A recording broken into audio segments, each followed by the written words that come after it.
Well, hello there, and welcome to another episode of Warbird Wednesday. I'm Fred Bell, Vice Chairman of the Palm Springs Air Museum, and today we're going to go back to the Navy side of the shop and show you one of the little fighters that could, the F4f Wildcat, manufactured by Grumman.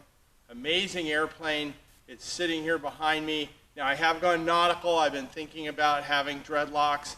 And I'm not sure whether they work. I can't see myself on camera, but we are a nautical theme. I'm going to lose my hat here. I'm going to toss it to my titillating assistant, Greg, who is social distancing. And away we go here. So I hope you had a good week. Behind me is the Navy's really first foray into a low-wing monoplane, the Grumman F4f Wildcat. The aircraft was designed in the late 30s. It went into the fleet in 1940, and it was the Navy's primary air defense fighter on their carriers at the start of the war. Saw a ton of action against the Japanese in the beginning of the war, and was really in heavy use up till 1943 when the F6f, the Hellcat, came in, which was specifically designed to counter the Zero. We'll do the Hellcat in another episode, but why don't you follow me on around the airplane. Now, this aircraft is in a pre-war livery, and what I mean by that is look at that insignia on that wing, that roundel. One of the things about it that is pre-war, or right at it, you know, the first part of the war, is that big red meatball there in the middle of the star, and that was a big problem when the war started, because who used a big round insignia on their airplanes? The Japanese. And so they had a problem at distance with this insignia that ground gunners would mistake this airplane for a Japanese aircraft and open fire on it. So there were many times that they were shot at with a mistake. This round insignia went away pretty quick, and then it was just a blue field with a white star, and then you've seen some of the other ones with the stars and bars. The insignia has changed throughout the war, but this is pre-war. It's also a much lighter color. As we went on, the aircraft became either a deep navy color, or they had a gray to dark blue tricolor paint job on the airplanes. It depended on what time they were in service. We're going to cover George Bush's TBM, that we have an example of his livery here in another episode, and I'll show you that. Now, what we're going to do right now, I thought would be a lot of fun, is we are going to show you, this is in the stowed position. This aircraft, the wings are folded. It is stowed on the aircraft carrier, and the wings fold on a Navy fighter because the aircraft carrier only has so much room, so they have to fold them up. So what we're going to do is we're going to swing the wing for you on this airplane. So, gentlemen, this aircraft is ready for flight. Can we have you come to the flight deck and actually swing the wing? And my titillating assistant is going to social distance along with our facilities folks. And you can see now that wing is swinging. And now it cranks into place. And you are now ready for flight. There's obviously more pre-flight things you have to do, but this aircraft is now ready for flight. So, gentlemen, thank you very much for your help. And that is a wing swing on an F4f Wildcat.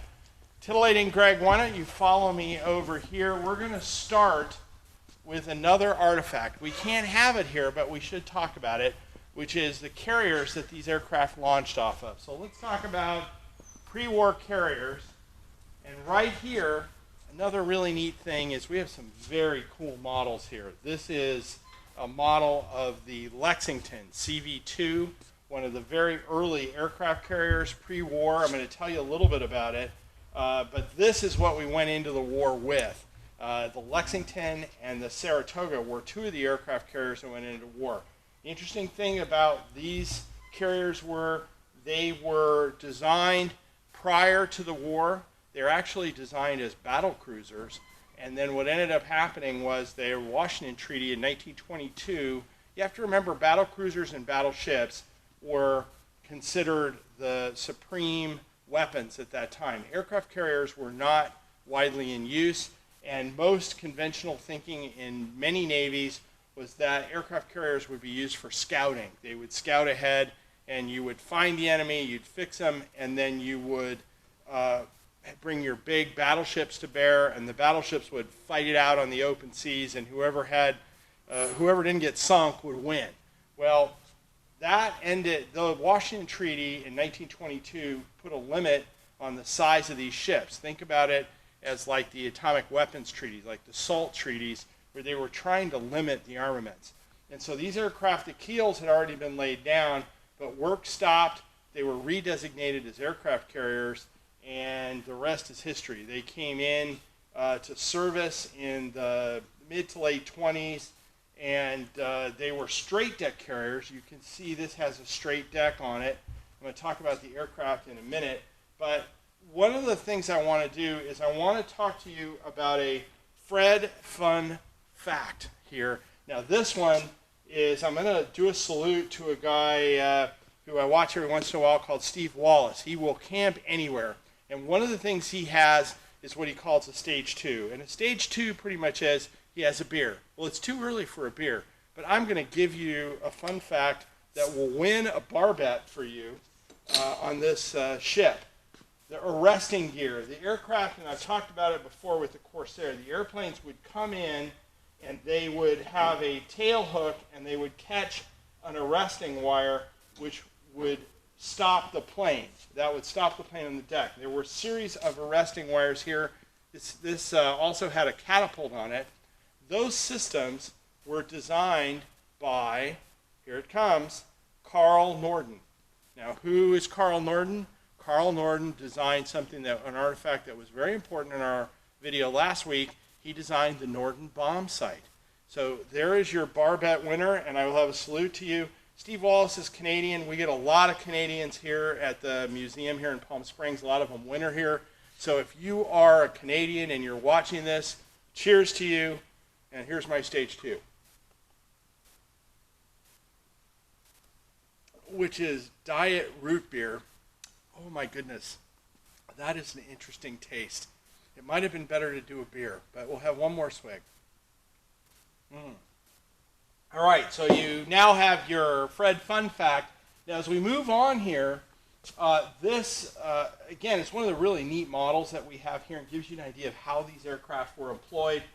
In this particular iteration, you see a lot of anti-aircraft guns. Lexington was refitted again shortly after the war started with more anti-aircraft guns because it had become quite apparent with Pearl Harbor that aircraft and aerial torpedoes and aerial bombs were going to play a much more important role in this battle than what had happened before. And so she has a little bit upfitted AAA anti-aircraft artillery armament. On her deck, you can see Devastator torpedo bombers. You can see Dauntless SBDs, dive bombers, and of course the aircraft that we're talking about today, the F4f Wildcat. Now the torpedo bombers, the United States, although the Devastator when it was brought and when it was introduced in the mid-30s was considered a really forward-thinking aircraft. By the time the war came around, these aircraft were hopelessly outclassed, and they had another problem, and that was that the American torpedoes, the aerial torpedoes and the torpedoes on subs were very, very poor. And what ended up happening was the weapon that they delivered was really inferior and didn't work very well. And so two problems. One was we were dealing with the Japanese who had combat experience. They had been fighting for quite a long time. Their naval air arm had been in combat quite a bit. So they had experienced pilots and air crews. They had very, very good weapons, both in aerial bombs and in the torpedo area.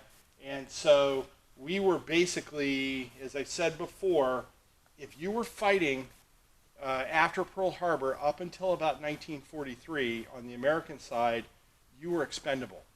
And that was, and that what I mean by that, that sounds harsh, but the reality of the situation is the Japanese had a juggernaut and had basically wiped out anybody in the Pacific that was any of a threat to them. And so the United States at that point was trying to slow them down. and get the upper hand. We had to go, you go to war with what you have, with the weapons you have. In this case, we went to war with what we had. In some cases, we had aircraft that were inferior, as the Devastator. In the SBD, which the best way I can describe a dive bomber, they don't exist anymore, but think about them as they were kind of the cruise missile of the day. A dive bomber would come straight down on the target. They were extremely difficult to defend against, and they were very accurate in skilled hands.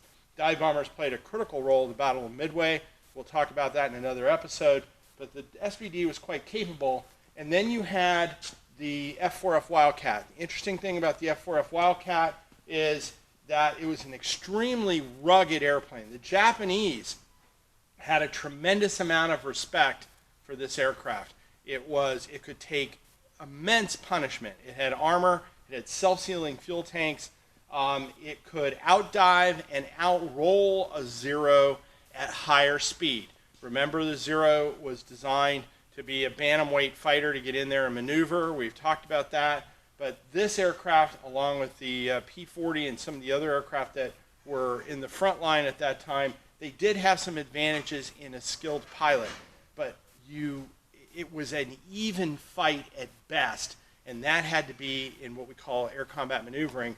You had to really know your airplane and know the strengths and weaknesses of the airplane you were flying against. If you were an ace in an F4f Wildcat, you were a rare breed, because that was double tough. The Zero pilots, as I said, were experienced, and they had a better performing airplane in most aspects.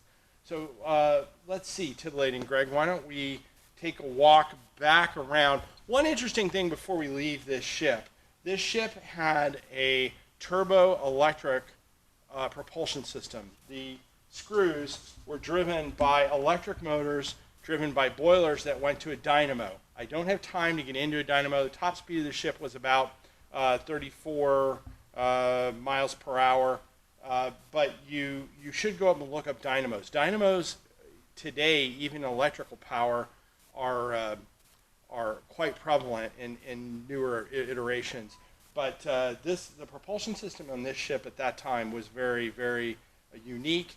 And another interesting fact, the ship actually provided power to Tacoma, Washington.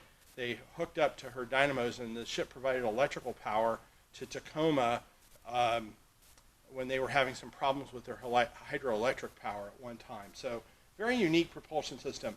Her sister ship, the Saratoga, the Lexington, did not survive the war and was sunk at the Battle of Coral Sea.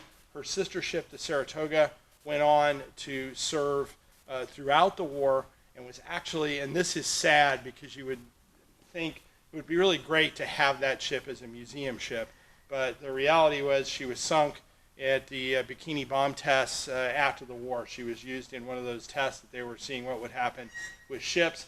Up until the launch of the Midway class, these ships had the longest straight deck in the fleet. The Midway class, I believe, was, and you aficionados can check me out on this, I believe was late 1945. So why don't we now, titillating Greg, come on back around, my wonderful assistant. You'll see the radial engine, 1820 radial engine, pretty much standard propulsion system for radial engine for any Navy aircraft in any service at that time, because of the fact that there was no coolant. This particular plane is actually was made by the General Motors Corporation. It was manufactured in June of 1944. Now, there's some things on this that are a dead giveaway. This is called an FM2. That was the variant. There were different variants of this airplane that were made. Speed-wise, max speed, you're looking at anywhere from prototype about 318 up to about 330, 335 miles an hour. They were not incredibly fast, but as I said, they were very rugged. It had armor, self-sealing fuel tanks. Now, one of the design things that changed, and remember, we're learning about carrier operations at this time, was this stance. This is a very narrow stance for a carrier aircraft because you're landing on that deck, the deck is pitching, the airplane can go one way or another. And so you have a very narrow stance for a carrier aircraft. When we do the Hellcat, and you notice the Corsair, much wider wheel stance. And again, remember, you're flying the airplane into the deck. You're doing that 3-point into the deck, and you want to have as wide a stance as you can possibly have. So you have a very wide, or you have a very narrow stance here, but wider stance as we go on. This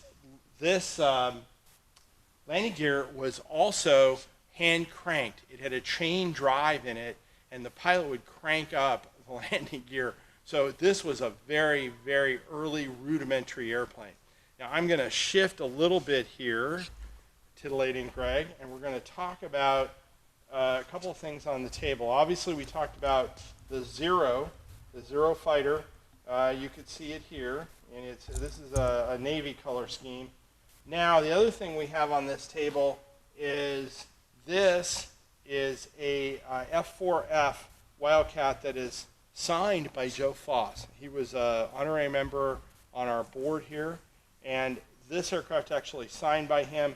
This is more, we talked about that standard Navy livery as we went into the war.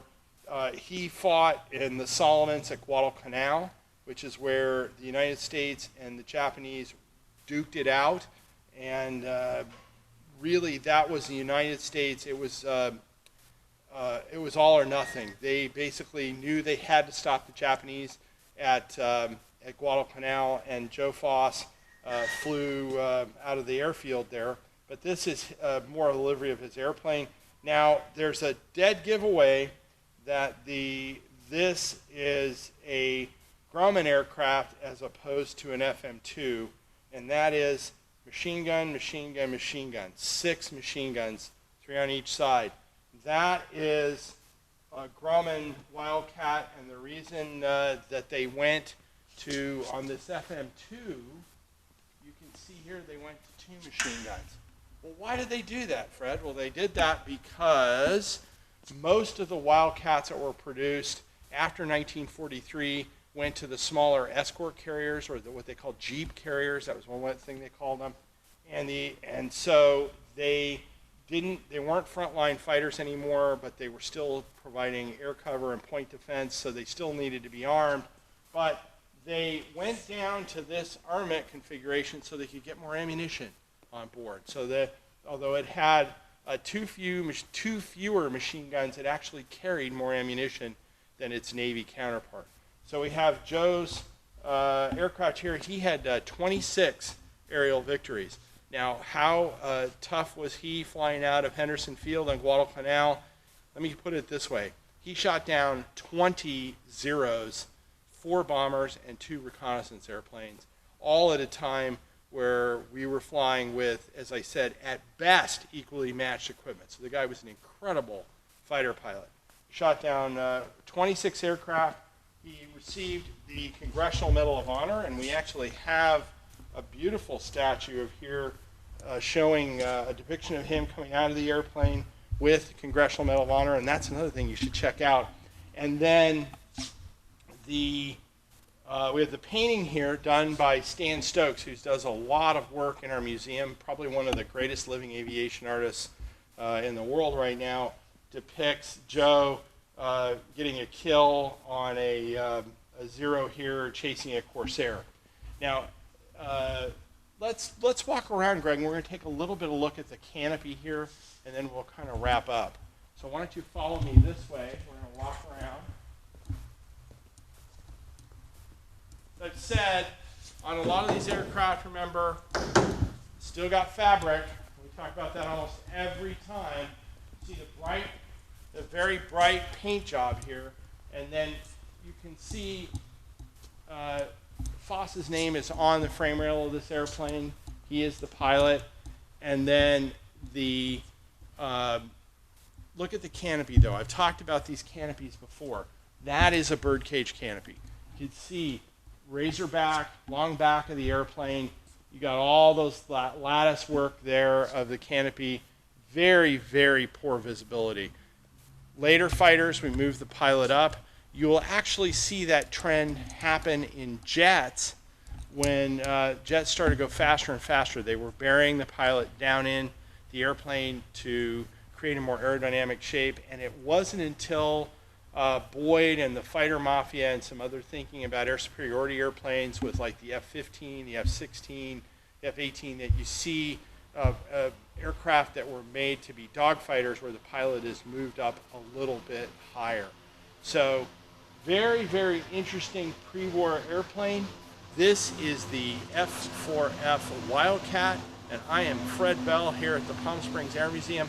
I hope you've enjoyed our walk around and you'll join us for another episode. Remember, hit that subscribe button or that like button on YouTube, send it to your friends, and we can always use your donations. Thank you very much. Have a great day.